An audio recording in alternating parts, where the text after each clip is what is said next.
వేకువ వాక్యము ఇది దైవ వాక్యము. వేకువ వాక్యము ఇది దైవ వాక్యము. వేకువ వాక్యము ఇది దైవ వాక్యము.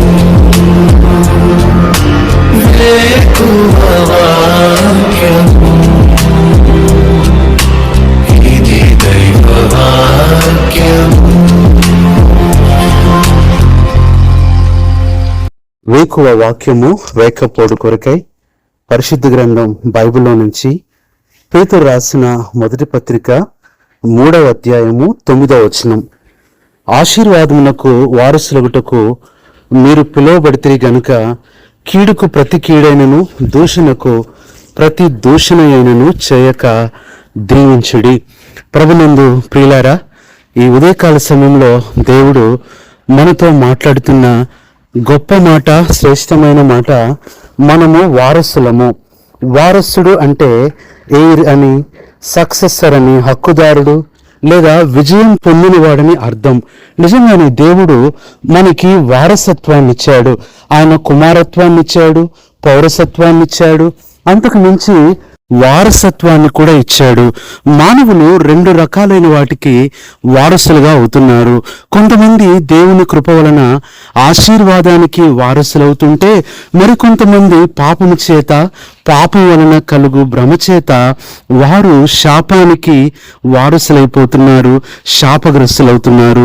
ఒక్క మాటలో చెప్పాలి అంటే, ఆశీర్వాదానికి వారసులందరూ పరలోక రాజ్యాన్ని స్వతంత్రించుకుంటే, శాపానికి వారసులందరూ నరకానికి వెళ్ళిపోయే వాళ్ళుగా ఉంటున్నారు. అయితే ఇక్కడ ఆశీర్వాదానికి వారసులుగా ఉండేవారిలో కొన్ని లక్షణాలున్నాయని దేవుడు ఇక్కడ పేతురు గారి ద్వారా మాట్లాడుతూ ఉన్నాడు. అదేంటంటే, ఇతరులు మనకి కీడు చేస్తే మనము మేలే చేయాలి. రెండవదిగా, వారు మనల్ని దూషిస్తే వారిని దీవించాలి. మూడవదిగా, వారు మనకి చెడు చేస్తే మనము వారికి మంచి చేయాలి. నాలుగవదిగా, వారు ద్వేషిస్తే మనం వారిని ప్రేమించాలి. ఐదవది, వారు మనల్ని శపిస్తుంటే మనం వారిని ఆశీర్వదించాలి. ఆరవదిగా, వారు మనకు ఎన్నో భయంకరమైన నిందలు వేస్తూ ఉంటే మనము వారికి బహుమతులు ఇచ్చే వారంగా ఉండాలి. ఏడవదిగా, వారు మనల్ని దుఃఖపెడితే మనం వారిని సంతోషపెట్టాలి. ఇది దేవుని ప్రజలు యొక్క గొప్ప ప్రత్యేకత. ఒక మాట చెప్పాలంటే, ప్రియ సహోదరుడా, నీ ప్రత్యేకత నువ్వు చూపించగలిగినప్పుడు నీ జీవితంలో దేవుని ప్రత్యేకత ఏంటో చూస్తావు. ఆయన ప్రత్యేకమైన వాడు. ఇది నువ్వు కూడా నువ్వు పనిచేస్తున్న చోట, చదువుకుంటున్న చోట, ఉద్యోగం చేస్తున్న చోట అందరిలాగా ప్రవర్తిస్తున్నావేమో, అందరిలాగా ఆలోచిస్తున్నావేమో, అందరిలాగా నువ్వు కూడా కలిసిపోతున్నావేమో. ప్రియ సహోదరి, సహోదరుడా, నువ్వు ప్రత్యేకంగా ఉండాలి. ఎన్ని బాతులు ఉన్నా అంశ ప్రత్యేకత వేరు, ఎన్ని కాకులు ఉన్నా పావురం ప్రత్యేకత వేరు, ఎంతమంది ప్రజలున్నా విశ్వాస ప్రత్యేకత అది వేరుగా ఉండాలి. ఈ ఉదయకాల సమయంలో ఇవి కూడా ఎన్నో బాధలు పడుతూ, ఇబ్బందులు పడుతూ ఉన్నావేమో. ప్రభువు నీతోనే మాట్లాడుతున్నాడు. ఎందుకు నాకే ఈ గాయాలు, ఎందుకు నాకే ఈ శ్రమలు, నాకే ఎందుకు ఈ దెబ్బలు, నాకే ఎందుకు ఈ అవమానాలు అని దిగులు పడుతున్నావేమో. నువ్వు దేవుని యొక్క ఏర్పాట్లో ప్రత్యేకంగా ఎంచుకోబడ్డావు అన్న సంగతి గుర్తుపెట్టుకోవాలి. ఎందుకంటే దేవుడు నిన్ను వారసునిగా చేసుకున్నాడు. ఈ ఉదయకాల సమయంలో దేవుని యొక్క వారసత్వం అది ఎలాంటిది, దేనికి వారసుడిగా ఆయన చేశాడంటే, మొట్టమొదట యాకోబు పత్రిక 2వ అధ్యాయం 5వ వచనం, తన్ను ప్రేమించు వారికి తాను వాగ్దానం చేసిన రాజ్యానికి వారసులుగా, మొట్టమొదట తన రాజ్యానికి దేవుడు వారసులుగా అనగా పరలోక వారసులుగా మనల్ని చేస్తూ వచ్చాడు. రెండవది హెబ్రీ 11:7, విశ్వాసమునకు బట్టి కలుగు నీతికి వారసులుగా మనల్ని చేశాడు. అవునండి, మనము నీతికి వారసులుగా, నీతిమంతుడైన దేవుడు మనల్ని చేస్తూ వచ్చాడు. మూడవది హెబ్రీలకు రాసిన పత్రిక 6:17, ఆ వాగ్దానమునకు వారసులుగా మనల్ని చేశాడు. మనం వాగ్దానానికి వారసులమవుతూ వచ్చాము. 4వది చూస్తే తీతుకు రాసిన పత్రిక 3వ అధ్యాయము 7వ వచనం, నిత్య జీవమును గూర్చిన నిరీక్షను బట్టి దానికి వారసులగుటమై. 4వది నిత్య జీవానికి దేవుడు మనల్ని వారసులుగా చేస్తూ వచ్చాడు. 5వ మాట అపోస్తలుల కార్యముల గ్రంథం 3వ అధ్యాయం 25 చివరి మాట, నిబంధనకు మీరు వారసులై ఉన్నారు. నిబంధన అనగా దేవుడు మనతో ఏదైతే మాట్లాడి ఏది ఇస్తానన్నాడో దానికి దేవుడు మనల్ని వారసులుగా చేస్తూ వచ్చాడు. ఇది 5వదిగా చూస్తున్నాం.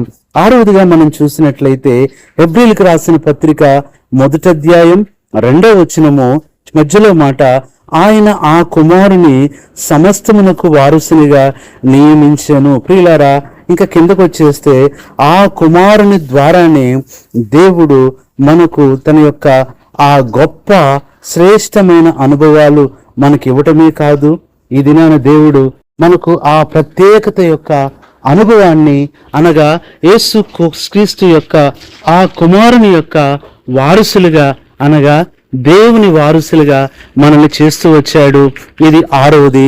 7వది ఈ దిన వాక్య భాగమే 1 పేతురు 3:9, ఆశీర్వాదానికి వారసులుగా దేవుడు మనల్ని చేస్తూ వచ్చాడు. ఒక పాత పాట ఉండేది, దేవుని వారసులము ప్రేమ నివాసులము అని. అనగా దేవుని వారసులు ఎలాంటి అనుభవాల్లో ఉంటారో, ఎలాంటి ప్రేమ చూపిస్తారో, ఎలాంటి యొక్క హింసలలో వారు నమ్మకంగా ఉంటారో ఆ పాటలో భక్తుడు రాస్తూ పాడుతూ వచ్చాడు. ఈ ఉదయకాల సమయంలో ప్రియ సహోదరి సహోదరుడా, నీవు కూడా దిగులు పడుతూ వేదన పడుతూ బాధపడుతున్నావేమో. నువ్వు దేవునికి వారసుడు అన్న సంగతి మర్చిపోవద్దు. వారసులకే నిందలు వస్తాయి, వారసులకే శ్రమలు వస్తాయి, వారసులకే కష్టాలు వస్తాయి, వారసులకే ఇబ్బందులు వస్తాయి. ఒక తండ్రి యొక్క కుమారుడు ఆ తండ్రి ఆస్తికి హక్కుదారుడు అవుతాడు. కాబట్టి ఆస్తి విషయమై ఎన్ని సమస్యలు వచ్చినా, ఎన్ని ఇబ్బందులు వచ్చినా ఈ కుమారుడు వారసుడు కాబట్టి ఎదుర్కొంటాడు. కానీ దాసుడు, పనివాడు వాటి గురించి పట్టించుకోడు. ప్రియ సహోదరి సహోదరుడా, దేవుడు నిన్ను దాసునిగానో దాసురాలుగానో బానిసగానో నిన్ను చేయట్లేదు, కానీ వారసునిగా దేవుడు చేశాడు. ఇవన్నీ కొట్టి నువ్వు ఆనందించు. నువ్వు వారసురాలువు కాబట్టే ఈ పరిస్థితులన్నీ నీకు వస్తున్నాయి. నీకు ఎన్ని కష్టాలు, ఇబ్బందులు, నిందలు వస్తున్నాయో వారసుడు కాబట్టి దానికి మించిన 2 ఆశీర్వాదం నువ్వు పొందబోతున్నావు. ఆ 2 దీవెన నువ్వు ఖచ్చితంగా అనుభవించబోతున్నావు, ప్రతిఫలంగా నువ్వు పొందబోతున్నావు. కాబట్టి దాని కొరకే నిరీక్షించు. ఈ 7 వారసత్వాన్ని ప్రభువు నీకిచ్చి నిన్ను దీవించలాగున నీ కొరకే ప్రార్థన చేస్తాం. పరిశుద్ధుడైన తండ్రి, ప్రభువైన యేసు క్రీస్తు నామములో నీ పాదములు కొందనములు స్తోత్రములు చెల్లించుకుంటూ ఈ ఉదయకాల సమయంలో ఈ వాక్య భాగం ద్వారా మాతో మాట్లాడుతూ వచ్చినందుకే మీకు స్తోత్రములు కృతజ్ఞతలు చెల్లించుకుంటున్నాం. ఆశీర్వాదానికి వారసులం అవటానికి మమ్మల్ని పిలిచిన దేవా మీకే స్తోత్రాలు చెల్లించుకుంటున్నాం. ఈ తెల్లవారుజామున ప్రతి ఒక్కరితో మీరు మాట్లాడి ఆ శాపగ్రస్తమైన, దుఃఖకరమైన, వేదనకరమైన, బాధాకరమైన పరిస్థితిలో ఎవరైతే వెళ్తున్నారో ప్రభువా, వారు ఆశీర్వాదానికి వారసుల జాబితాలో ఉన్నారని గ్రహించి ధైర్యముతో, నెమ్మదితో, సహనముతో మీ కొరకే జీవించలాగిన మీరే కృప చూపండి. ఎవరైతే బలహీనంగా ఉన్నారో బలపరచండి, వ్యాధిగ్రస్తులను ఇప్పుడే స్వస్థపరచండి ప్రభువా. నెమ్మది దయచేసి ఎటు పోని పరిస్థితుల్లో ఎవరైతే ఉంటున్నారో ప్రభువా, వారికి కావలసిన మీ కృపను అనుగ్రహిస్తూ నడిపిస్తూ రమ్మని మీకే వందనాలు స్తోత్రాలు చెల్లించుకుంటూ మా ప్రభువును మా రక్షకుడునైన యేసుక్రీస్తు నామములో ప్రార్థిస్తున్నాము తండ్రి, ఆమేన్. మన పరమ తండ్రి అయిన దేవుని ప్రేమ, మన ప్రభువైన యేసుక్రీస్తు కృప, పరిశుద్ధాత్మన్యోని సహవాసం మనందరికీ సదాకాలము తోడయుండి ఆశీర్వదించునుగాక. ఆమేన్. దార్చుటకు కన్నీటినంతటిని తుడుచుటకు దినమంతా సిద్ధపరచుటకు దైవ చిత్తం గ్రహించుటకు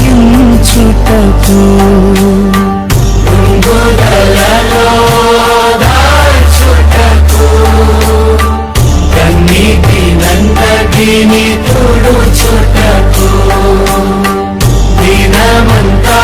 సిద్ధపరచుటకు దైవ చిత్తం గ్రహించుటకు వేకువ వాక్యము